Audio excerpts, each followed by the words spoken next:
রাগ করে বাইরে আসছে কেন? এখন যে আব্বা কি করে? তোমার ঢাকা নিয়ে আসছে কে? নাম কি? তুমি কোথায় কাজ করতা? কোন জায়গায়? জায়গার নাম জানো না? তুমি বাসা থেকে বাইরে আসছে কেন? তোমার মারতো? তোমার বাড়ি এখন কোথায়?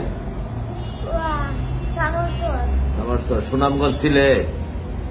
তোমার বাড়ির কারণ মোবাইল নাম্বার আছে বাবা মা? তুমি এখন বাড়িতে যাবা কেমনে? তুমি যে বাইরে আসলা? কোন গাড়িতে? কোন বাসে? বাসের নাম কি? তুমি এত ছোট মানুষ কেমনে যাবা? হ্যাঁ, খাওয়া দাওয়া করছো তুমি? তোমার বাবার নাম কি? তোমার কয় ভাই কয় বোন? আব্বা কি করে? কি গাড়ি? সিএনজি চালায়। আর এখানে তোমার ঢাকা নিয়ে আসছে কে? বুড়া বেটি। কয়দিন হইলো ঢাকায় আসছো তুমি? 20 দিন। তোমার কি ঢাকা ভালো লাগতেছে না? আচ্ছা, আমাদের যে পুলিশের সেফ হোম আছে, হ্যাঁ, শেরে বাংলা নগর থানায়, ওইখানে ওই আঙ্কেলটা তোমার আসবে, আইসা ওনারা নিয়ে যাবে। পরবর্তী তুমি এটি খাও একটু এখন। হ্যাঁ, ক্ষুধা লাগছে না তোমার?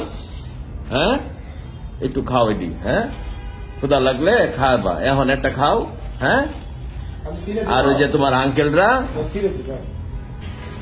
আঙ্কেলরা যখন আসবে না, তখন আঙ্কেলের কাছে তোমার নাম ঠিকানা বাইর করে আমরা তোমাদের বাড়ি যাওয়ার ব্যবস্থা করে দিব। হ্যাঁ, আর ছোট মানুষ, তুমি এত বয়সে রাগ করে বাইরে আসছো কেন? এখন যে বাসাতে বাইরে আসছো তারা যদি এখন তোমারে খুঁজে, এখন তারাও তো টেনশনে আছে। কারণ তুমি নাম ঠিকানা কিছুই বলতে পারো না, তারাও তো টেনশনে আছে। তোমার যদি রাস্তাঘাটে একটা ক্ষতি হয়ে যায়, হ্যাঁ,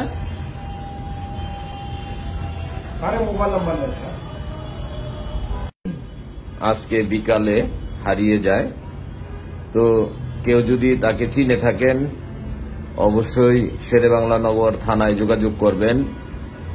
তার বাড়িতে পৌঁছে দেওয়ার জন্য আমরা সর্বাত্মক চেষ্টা করতেছি। আপনারাও যারা এই ভিডিওটি দেখবেন, আপনারাও চেষ্টা করবেন এবং সে যাতে সুন্দরভাবে তার বাড়িতে যাইতে পারে, তার বাবা মার কাছে, এবং সে লেখাপড়া করতে পারে। আমরা আসুন তার পাশে দাঁড়াই, সহযোগিতার হাত বাড়িয়ে দিই।